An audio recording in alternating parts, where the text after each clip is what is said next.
இன்றைக்கு எப்படிப்பட்ட அரசியல் சூழலிலே நாம் இந்த சாதனை விளக்க பொதுக்கூட்டத்தை நடத்தி கொண்டிருக்கிறோம் என்பதை முதலில் நீங்கள் உள்வாங்கிக் கொள்ள வேண்டும். மதுரையிலே முருகனை காப்பதற்காக மாநாடு நடத்தி கொண்டிருக்கின்றது ஒரு கோமாளி கூட்டம். அவர்கள் முருகனை வழிபடுவதற்காகவா அல்லது முருகனை போற்றுவதற்காகவா அல்லது முருகன் மீது உள்ளபடியே இருக்கக்கூடிய நம்பிக்கையின் காரணத்தினால் அவர்கள் அந்த மாநாட்டை நடத்துகிறார்களா? அங்கே அறுபடை வீடுகளிலே இருக்கக்கூடிய அத்தனை முருகனை நினைவு கூறும் விதத்திலே அந்த அரங்கத்தை அமைத்திருக்கிறார்கள். ஆனால் அந்த கோமாளி கூட்டத்திற்கு புரியவில்லை, அறுபடையில் 5 படையை சார்ந்த அத்தனை தொகுதிகளிலும் வெற்றி பெற்ற இயக்கம் திராவிட முன்னேற்ற கழகம் என்பதை அந்த பயல்களுக்கு முதலிலே நாம் எடுத்துச் சொல்ல வேண்டும்.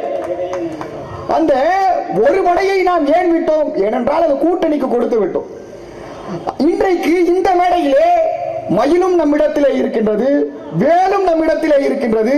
மயிலையும் வேலையும் கொண்ட அண்ணன் மயிலை வேலு அவர்கள் இருக்கிறார்.